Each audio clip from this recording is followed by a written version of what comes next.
has now been around for 3 seasons, and coaches everywhere are saving time and being more efficient when it comes to scout cards. Coach Robinson from Texas says, "The thing I most enjoy is the ease of access to all the scout cards and how I can draw on them if I need to make any changes. Every coach that uses it says that it is so great to use. If you and your staff are tired of the old ways of preparing and using scout cards, check out thecoachpad.com to start enjoying Scout Team and making the 2023 season better than ever." Welcome back to another episode of the Gap Down Backer podcast. Today I have my good friend, the DC at Centerville High School here in Ohio, John Puckett. Coach, how you doing? Good, man. How are you? Thanks for having me. No problem. Doing well. Like I said, we just spent 30 minutes BSing, so and catching up. After both of us making the playoffs this year. Real quick, how did our season go for you guys this year overall defensively? Much better than I had anticipated going into the season. We were undersized, but we had a couple of, really exceptional players. Obviously, when you have one kid going to Oklahoma, he's a pretty elite kid. But the other guys, up front, we had our biggest D lineman for our schedule was 230. And everybody, the other two guys, even the third guy that came in, were probably 200, 205. Our two inside backers, one was 5'11", 180, and the other one was 5'6", 160. And this group got after it, man. Like they really came together and poured into each other. And they didn't care who got the credit. But they played hard, man. They competed every game, really. Like I said, we had one. I was telling you before, we had one bad game, and that was against Wayne at the end of the year. But outside of that, they played pretty well. Kaufman game was kind of meh, but the other games they played extremely well. They were kind of a definition of a bend but don't break, but they they made plays and they got after people. They played with guys that they shouldn't have been able to. They were really good. They were stingy, tough, competitive. It was fun. They were a fun group to coach because of that. Like everybody likes coaching a bunch of overachievers, and it was fun. I like how you worded that. We'll talk about your blitz stuff here in a second, but with you guys being so undersized at your level, obviously you play some teams that have some pretty big boys. Even your non-conference schedule, you see some historical powerhouses and team gets. Kaufman and Pick Central have some big boys. How much do you have to, especially with being so undersized, move and stem and stunt your guys as a result to kind of balance? Oh, every snap. I don't know if we got into some 4-down stuff, we may have stayed static, but that just wasn't really what our guys did well.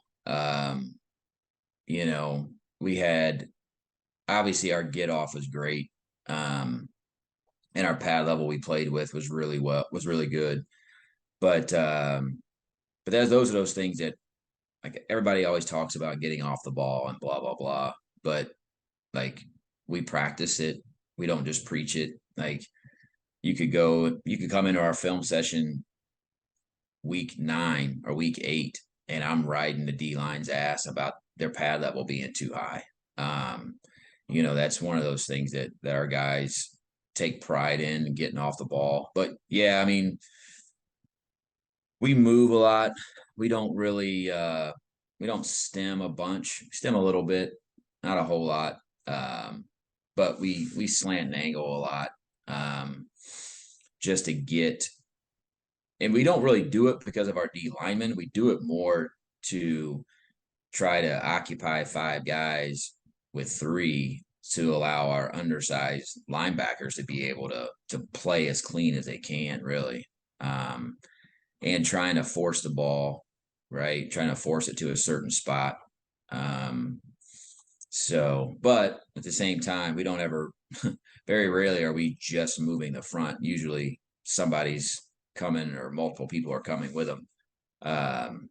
But yeah, we have to do it to be able to survive. I mean, really, because we tried to just come off the ball and just battle with guys.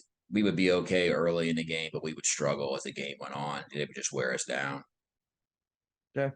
And how much has because you said 3 down there, how much has your personnel caused you to shift especially your fronts and your movements? Because I know when I first went up against you, you were base 4 front back when you were at, I think it was Butler. I think it was the first time we coached against each other.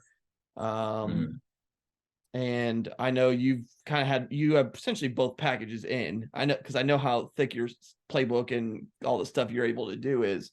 But how much has your personnel caused you to shift, or has it been more because of what you're seeing? It has more to do with what we're seeing. I think 4 down's great. Don't get me wrong. I grew up in it. Kind of made my bones in a 4 down, and it has its place. But you're taking a guy out of a level of your defense and putting him on the first level, right? Like, I think we see so much spread that and runs that are designed to either bend back to the weak side or they're bringing they're gapping back, and having that extra stand-up guy can level out your defense a little bit easier than having a D lineman do it. And plus, every time you talk to an offensive coach, they always draw up their offensive play to a 4 down front. So that just tells me that's the easy. It's like every defensive guy draws it up to 2x2 in a pass coverage. Why? Because it's usually easier to say who's covering what, right? It doesn't make, to me, when you get into an odd front, you're making those fat guys play in space that they're not great at doing. When you have a 4 down front, they don't have to move very much. They don't have to do a whole lot. You're right there. And I think being able to move and get bodies crossing faces is an easier way to play in today's game. But we don't really see it. We see a little bit of wide zone, but pretty much everything we see is gap based out of the run, for the most part. I mean, we have Springfield, depending on their personnel, we'll get into some I formation stuff and run ISO and a little bit of counter and stuff like that. But outside of that, pretty much everything is, some kind of counter or power or something along those lines. So it's not like you play Kaufman, they're going to be a heavy power team and a counter team. You play Springboro, they're a heavy zone team with mixing in a little bit of A gap counter. So we see it allows us to be more versatile, I think. And our weak side backer, we can walk him up and give you a 4 down front if we need to. He's able to handle that position. I just think it gives you much more versatility. I think too, a 4 down front, you kind of have to tip your hand a little bit coverage wise. You have to tip your hand a little bit more from a pressure standpoint. In a 3 down, we can bring anybody from any different angle. And the other part of that is that what we'll talk about here in a minute, but like our blitz package is based out of a 3 down front, and it's based off of guys not having to just remember plays. They have to remember the all-time favorite coaching word, concepts. And they can if they can remember what the concept is related to, they don't really have to think a whole lot about what they have to do. But when we jump into our 4-down stuff, now they're memorizing plays. And I think it limits what you can install, and it limits what you can put in and carry on game day. Now with that, if you kind of mentioned it was very opponent driven, obviously also allows you to be a little more free. But if you were in a league that was still very wing T-ish or I-ish or power T-ish, would you still be an odd front, or would that force you to run more of your base 4 front stuff that you've done?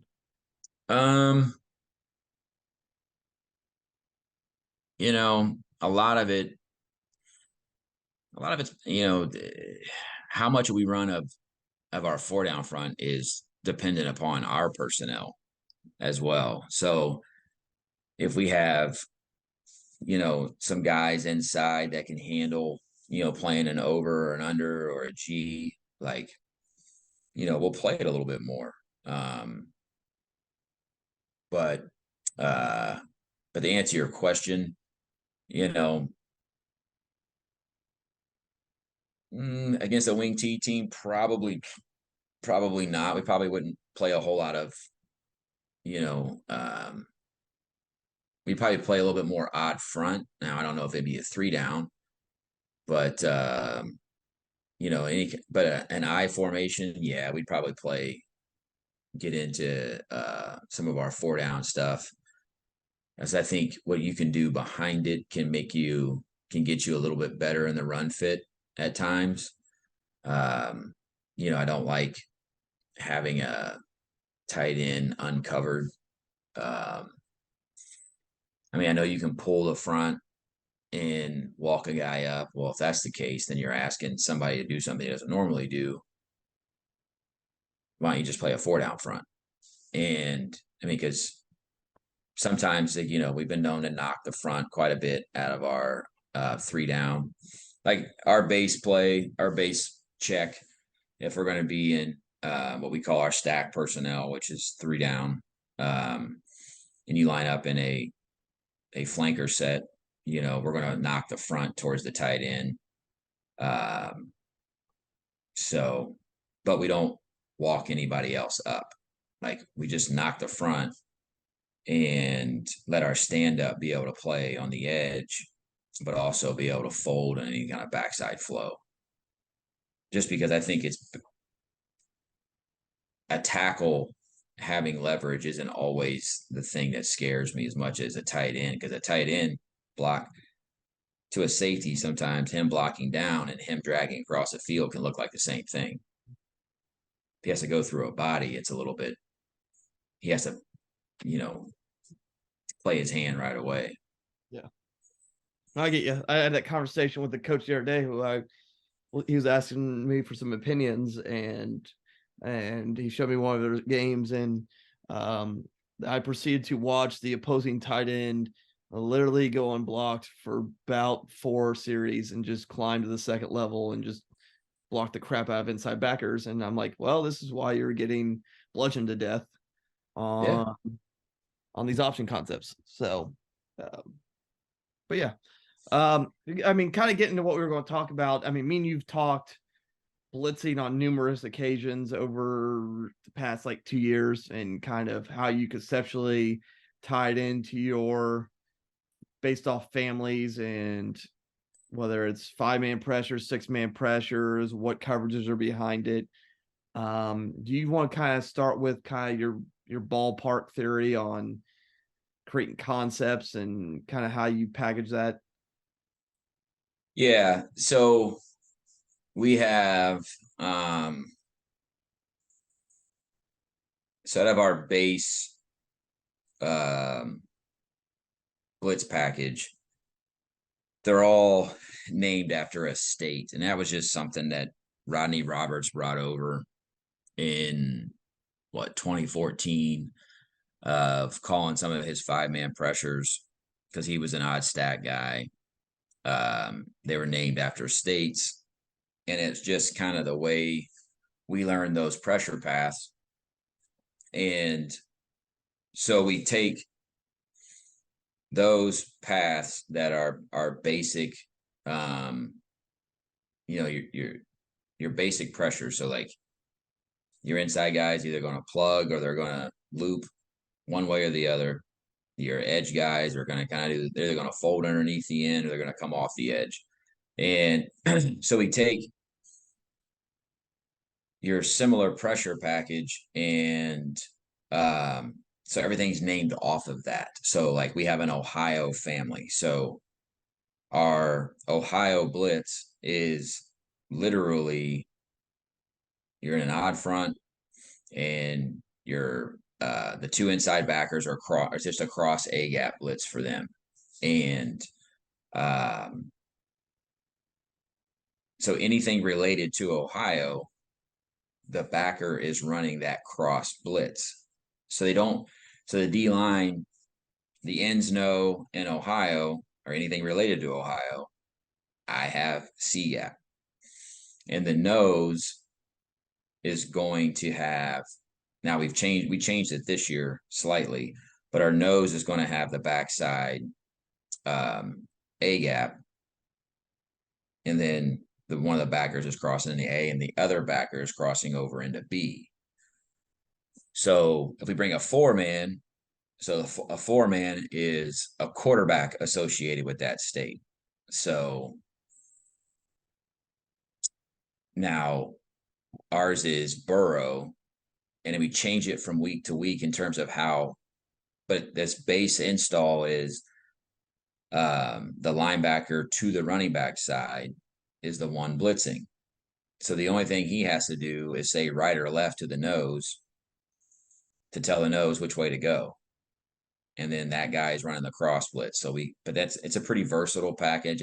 It's pretty good versus inside zone on first down. And it's an inexpensive way to run a twist on a center in a passing situation, where we can still play coverage behind it, but bring a second level guy. So we have Ohio, Texas. Texas is just a cross blitz. Again, that's the two inside backers. Then we have Iowa, which is just NCAA blitz. And then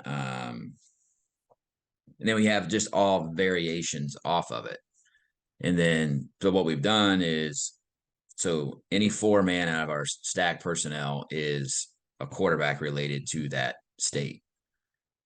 Any 5-man, if it's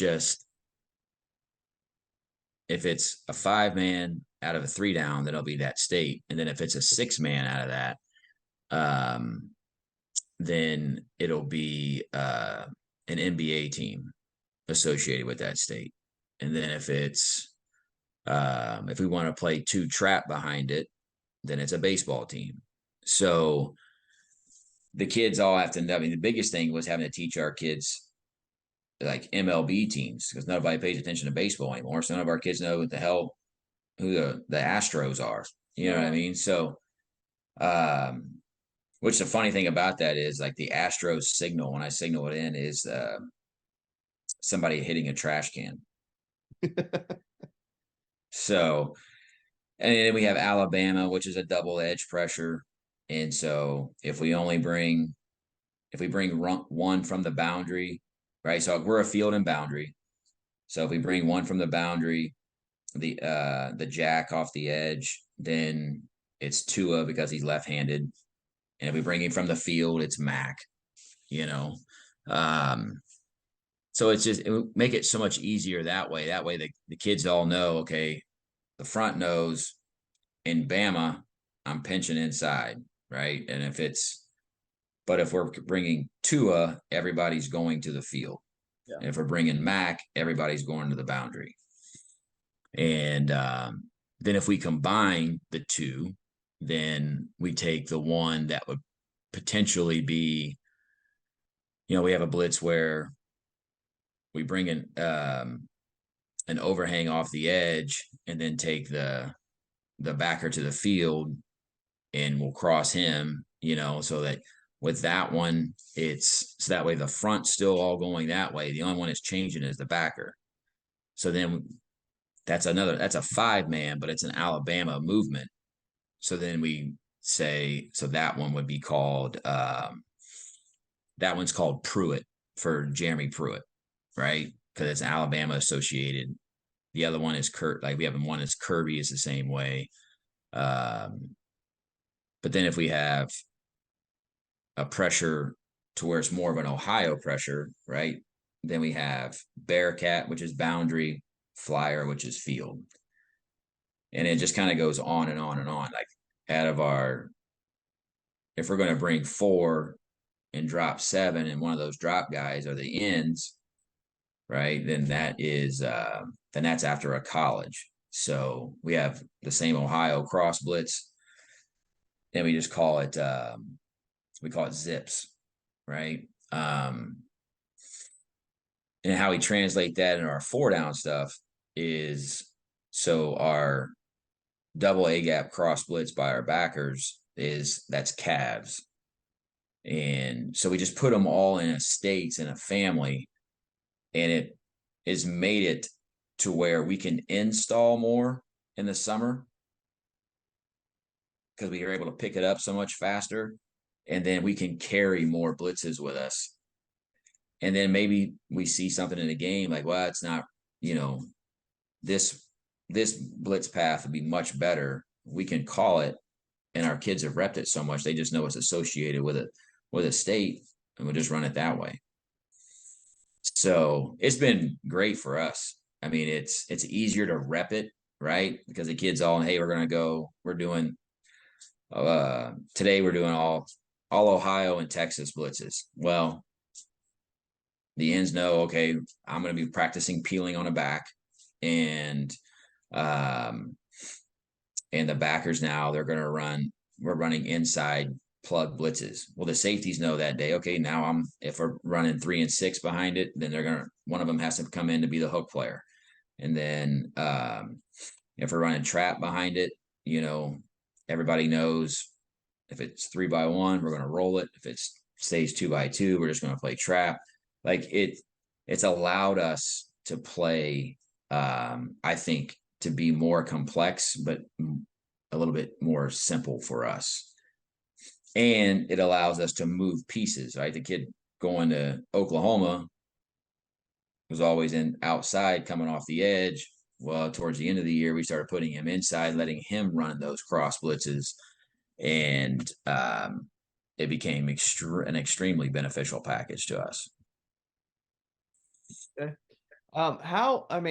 I've seen your install plan. I know it's probably even quoting you for word. It is fairly aggressive. Yeah. I want to say is the exact quote I have for you. So with your fairly aggressive install plan, I know you do a lot, especially with coverages and fronts early on, especially the coverage part. At what point do you start adding the blitzes? Because like you said, you have some different coverages, especially trap, you can run behind some of the stuff. At what point do you start in your summer install plan, start adding the blitzes into your structures? Right away. So we start off in, okay, we're going to run, this week we're doing all one high, right? So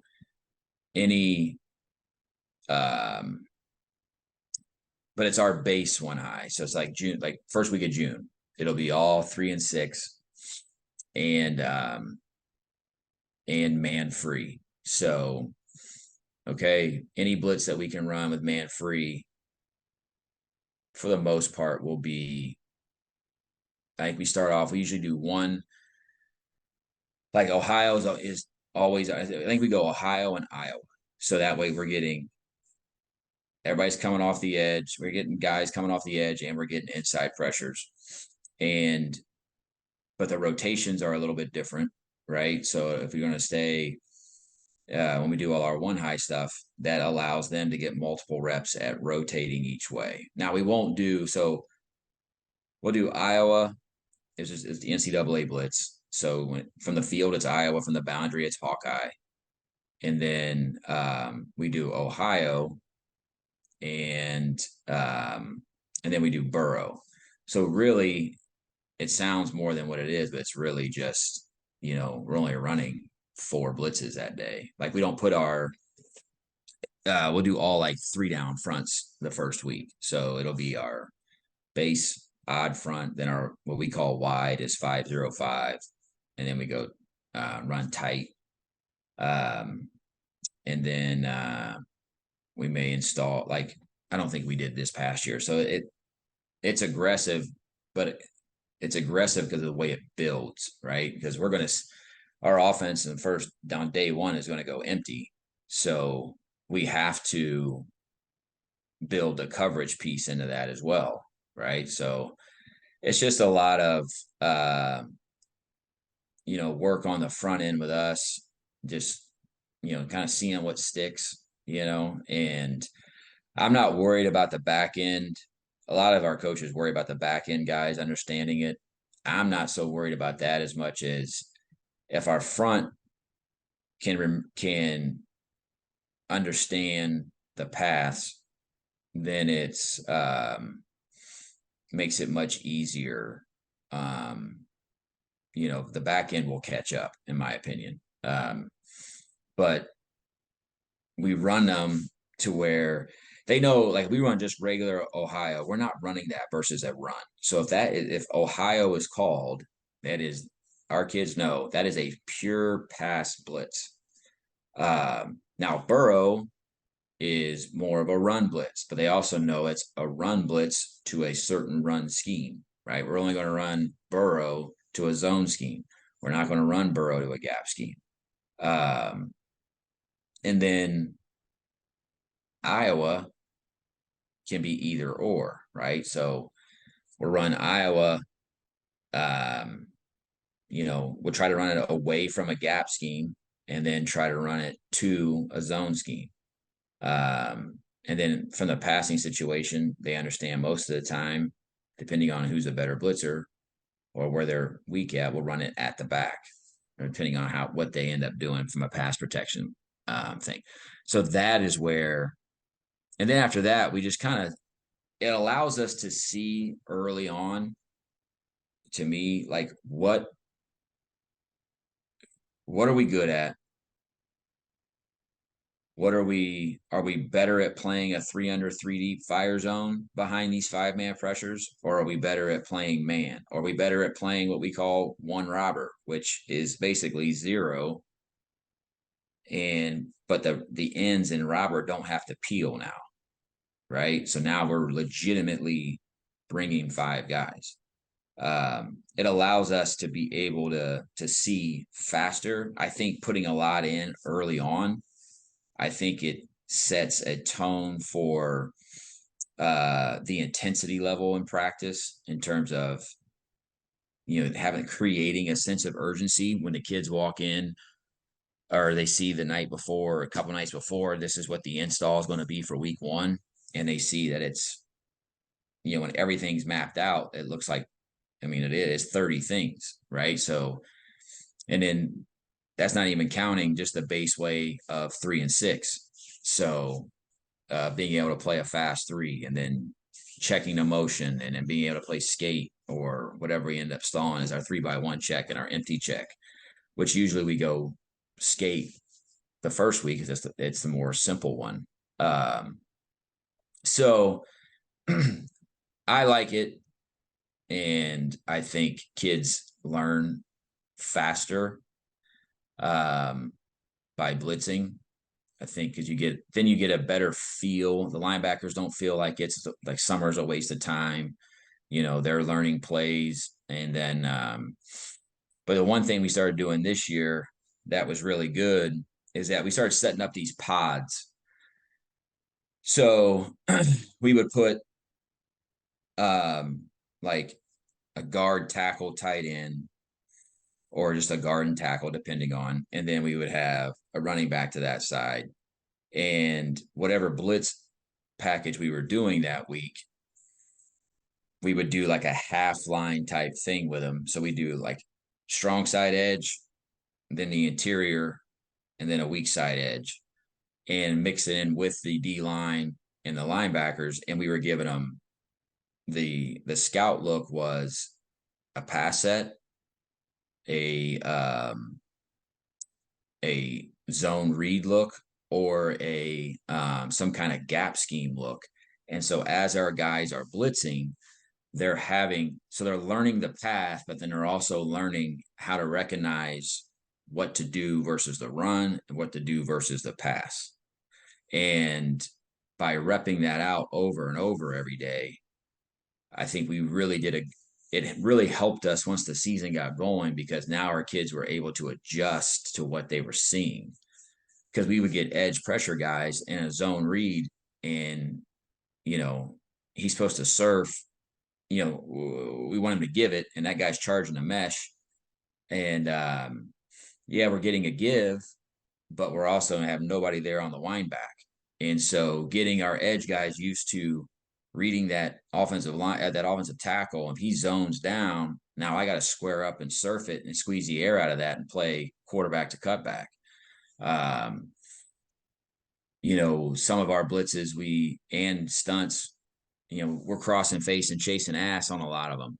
So if our linebackers need to learn how to read that offensive lineman's face, right? They have to know the difference between a zone step and an outside zone step. They have to know the difference between a scoop and a double, right? So what are we trying to do here? And we're giving them different looks so they can read, what do I need to do, right? And if it's a pass, depending on what the coverage is, they got to go either inside. Most of the time they're going inside the running back. So now they're getting more reps at doing that, but they're getting them at live speed.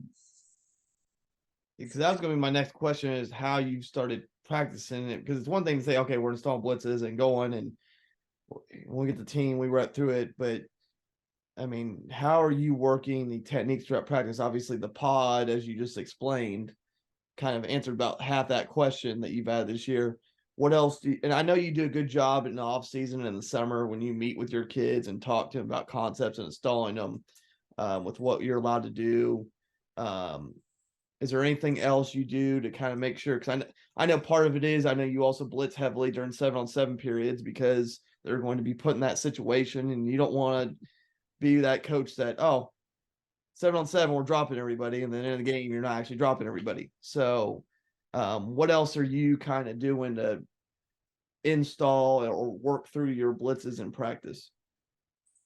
We do a lot of just blitz periods, right? So working on cans, just to get the paths down. We'll do that either pre-practice or that'll be a part of our walkthrough. And while we're doing that, the rotations go. You can mix in, if the rotation is affected by motion or a shift. But that's very slowed and controlled to where, okay, we're getting the path down. This is where I need to be. Like, so, like we're running New York.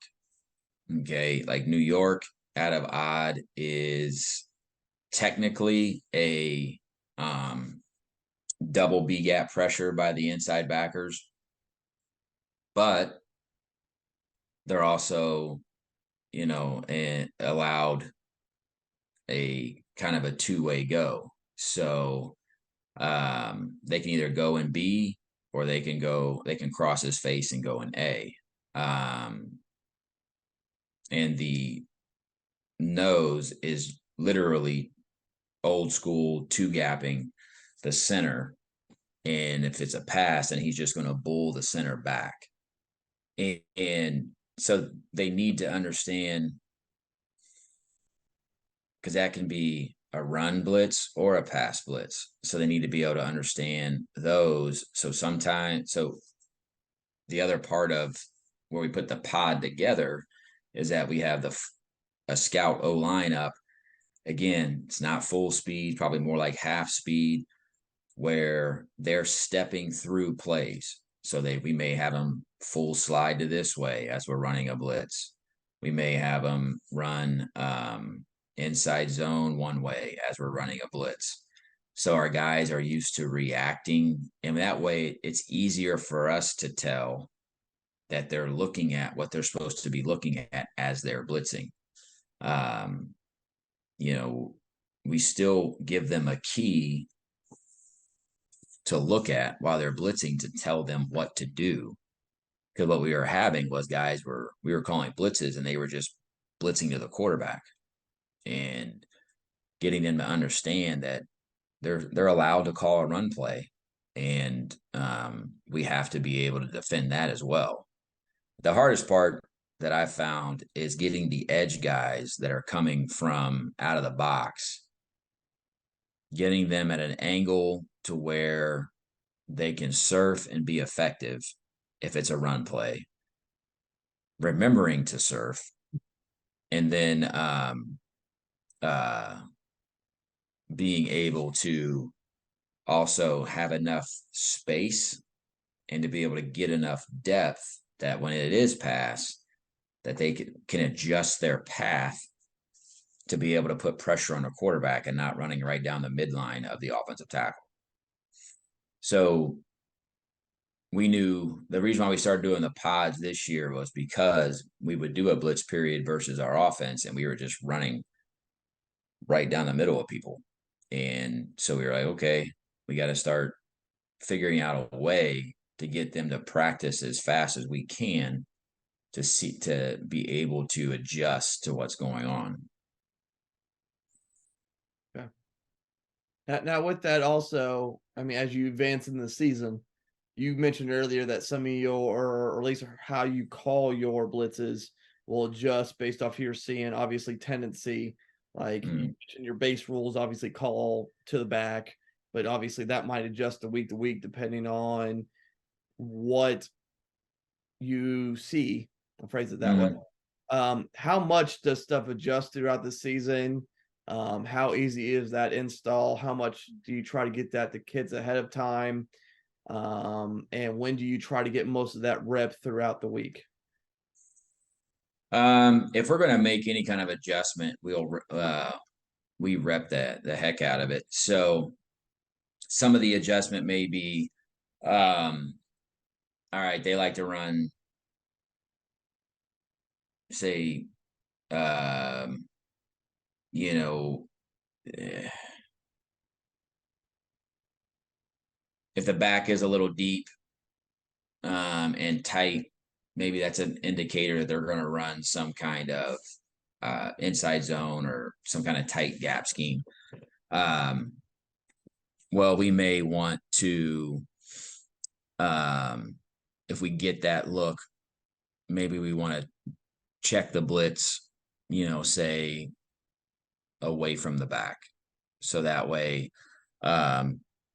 we may get, we want to run down the gap scheme from behind, or maybe check it to the back, depending on what the formation or what the tendency is that week. And because we would like to blitz away from the gap scheme to try to get a free runner running to run it down if we can get it stopped at the point of attack, or at least stalemated. And then say we get a big counter bash team, right? Like the back is offset, he's flat, and he's coming. All right, hey, we're going to check it this week away from the back, and it'll come in as like the blitz, any blitz that will get checked, I'll indicate whether or not I want the call to stick. So if it just comes in as Texas, then they know, all right, if it's just Texas, then we're going to check it. And it really, the only people that need to know whether or not it's being checked are the three inside guys, so the nose and the two backers. But if we're going to run, say, our Iowa, which is NCAA, and we want to check that, say they're running power read, and we want to, have a two gap slice, bring a guy off of his ass and somebody off the edge to stop power read or counter bash or whatever you want, whatever. okay, we're going to force, they're going to read this guy coming off the edge. That's going to force a pull. And so now we got to defend gap. Well, do we want the 2-gap bubble coming into it, and then widening to the double team on the perimeter to stalemate that and then potentially get a free hitter off the backside backer being able to scrape? All right. We want to check that away from the back. So, okay, Iowa this week is going to be checked unless I think it's a pass play, and then I will have a signal for stick. I go like this. So Iowa stick. That means no matter what, we're not checking anything. We're going to keep the call the way it is. No. All right. And the last thing I got for you, because I think this is not gone obscenely long, but between our 30 minutes of just ranting back and forth, what I have it written down somewhere. Where the heck did I write down? I've already forgotten what I I want to ask you this because we've had a lot of conversations over the past couple of years, and you do a really good job at saying this coverage is good versus this blitz is good versus this. How much of that is just experience? How much of that is study? How much of that is talking to people? I mean, when you call stuff, you kind of know, and it helps being at D1 too, where you have a lot more one-way guys and a lot more depth. And you get most of your kids practice only defense. How much? I mean, where does that come from, and how has that kind of evolved as you've gone on? I think the one thing that helps is one is the way we've structured our install and the way we call our defense. I think it allows us to carry more, so we have more options. I think the other thing is it's a little bit of everything. I think experience, it helps that a lot. I've seen a lot. I've run a lot of different defenses, and I've gotten my ass kicked enough to know what doesn't work. Right. I think that's half the battle. Well, this is not good against that, so don't call that.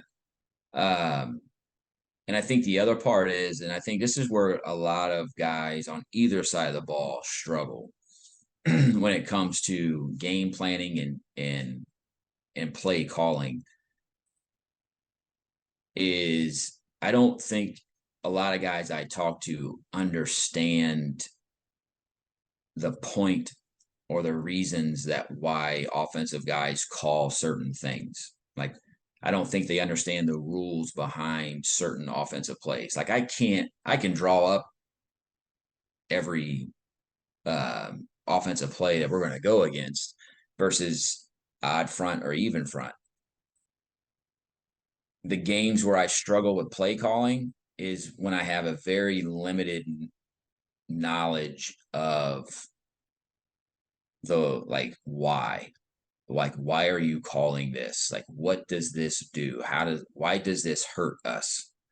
I think, but understanding as well, like, all right, we're going to be in a lot of odd front tonight, or we're going to be in a lot of tight, whatever, like, expect them to try to run, whatever, outside zone, or expect them to try to run pin and pull, like being able, if kind of what the weakness is, it makes it easier to make adjustments, I think, because you already start thinking about it. Okay, this is really like, this is solid versus everything they do. But if they're hurting us with this play, which is this maybe not the best versus this play, then we have to have an answer already waiting for that play. Right? Does that make sense? So, but I think you get a lot of, especially I think at the high school level, I think you get guys that they understand, oh, power's power. Well, why are they running power? why are, what changes between an odd front and an even front, or why they like it versus this look. You got some guys like Coughlin, they're going to run power regardless. It doesn't matter. You can give them whatever, right?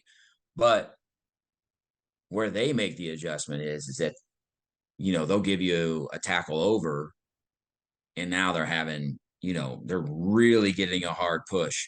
Well, if they're doing that, then they're not trying to hit it up an A gap, right?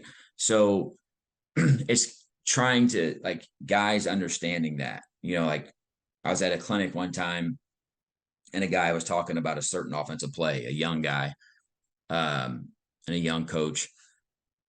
And I asked him a simple question. What hurts? What do you not like to see? I think I was here at that clinic when you asked that question. Yeah. And he couldn't answer. No. Right. So if you don't know what hurts you, then, like, do you really know that play? Like, because you better know what you don't like to see, right? In my opinion. So that way you can prepare yourself for an answer if you need it. In my call sheet, I have a little gray section. If hurting with this, go that. If hurting with this, go here. And then I'll have multiple things that we can go to if we need to. And, but this is the other thing too, that a lot of guys don't understand, is that if you're going to make a check and you're going to have a call, right? Or if you're going to change something, you better make sure that it's pretty freaking good against everything else too.